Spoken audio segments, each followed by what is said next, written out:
Welcome back to my YouTube channel, Study Abroad Compass with C.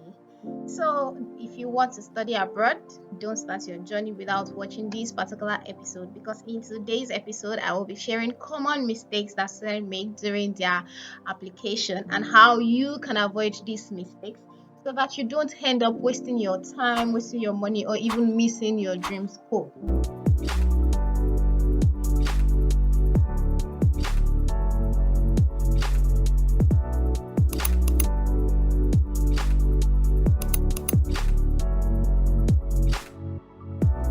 Hi, I'm T. Welcome to Study Abroad Compass with T, where we keep it real, where we share real updates, real tips, real strategies that actually work. Yes, I where this is a channel where I help students navigate every stage of their UK study sojourn and make the dream a reality from application and visa to actually settling down in the UK.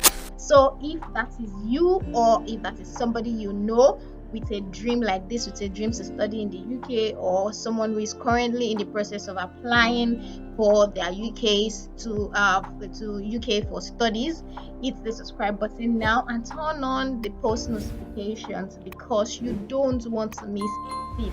You don't want to miss any of my updates because I will be sharing real updates back to back every week. So now let's dive right into today's episode. Top mistakes students make during their UK study application. So what are the common mistakes that people make and how can you avoid these mistakes? So the first one that I like to talk about that cannot be overemphasized is not researching enough. Yeah, so as someone who has a dream to study in the UK or in another part of the world, you need to research. You need to know about the school, know about the course, know the requirements, know about the fundings. Don't just blindly leave everything to whoever is helping you because I understand that some people use agents. You may be using a direct agent, an indirect agent, a tier two, a tier three agent, depending it depends on you. But don't just blindly leave everything. Don't just blindly leave your whole application to the agent. Don't believe that your money will cover it all.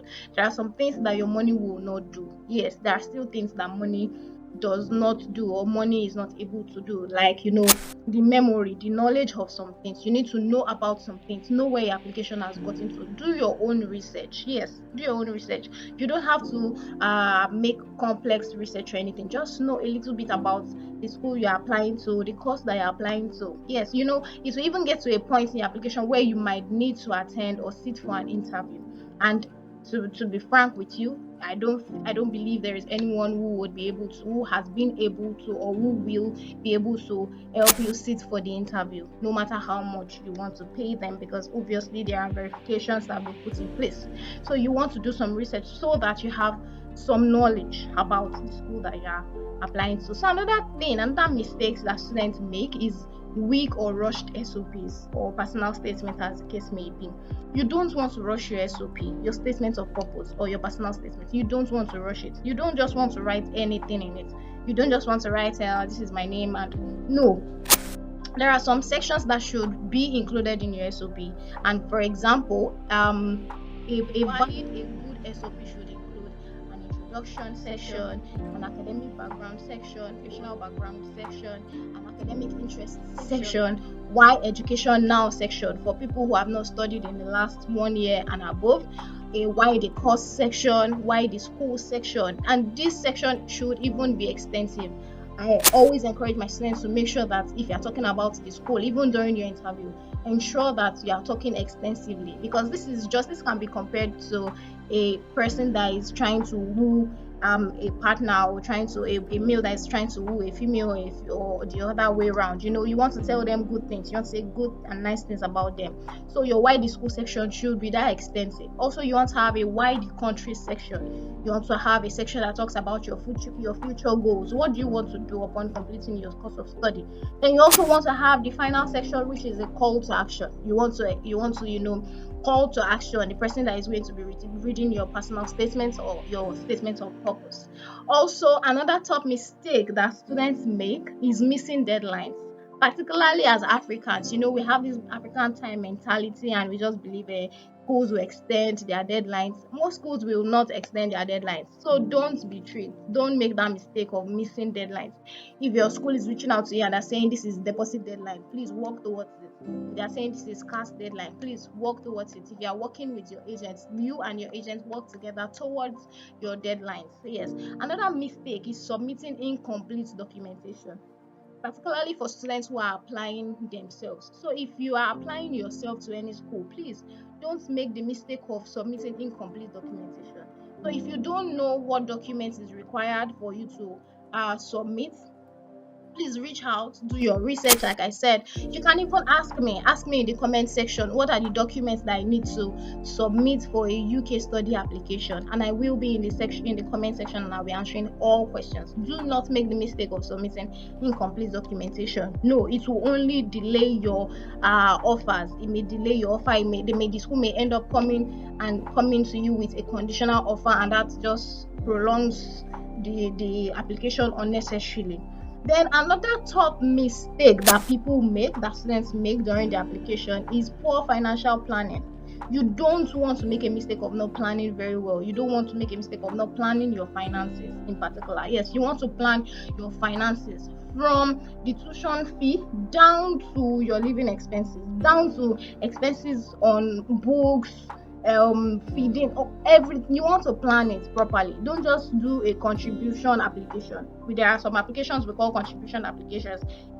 Some students will come and say, I have £2,000 now, where can this get to in the application? No, except or unless you are not ready to go with the particular intake that you're applying for, please don't do contribution application. Don't be bringing your funds little by little. You have to have proper planning, proper funding, from tuition fee to living costs to visa and immigration fees to pre-arrival dues. When I talk about pre-arrival, I mean TB testing and things like that. All these things need money. So you want to properly plan for your study in the UK.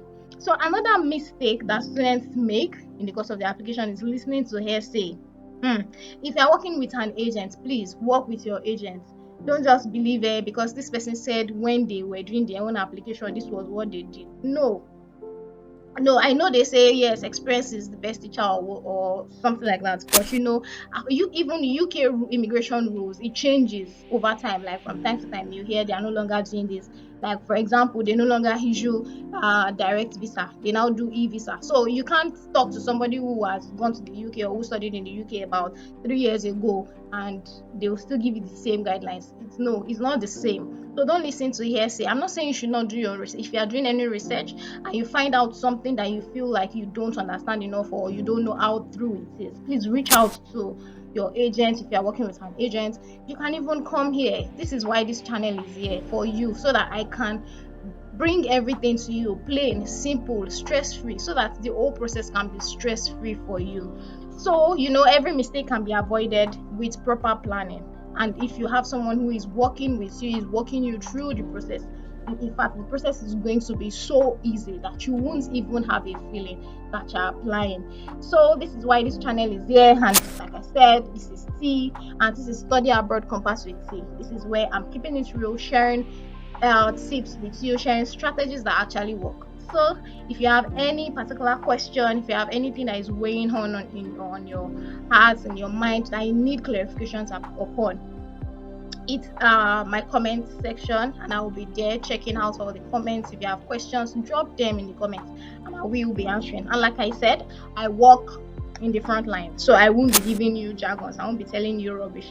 I'll be giving you answers directly from the front line. Yes, answers that are actually true, valid, tested and trusted. So you and I, let's navigate your future in the UK together. Don't forget to subscribe and turn on your notification because you don't want to miss my updates.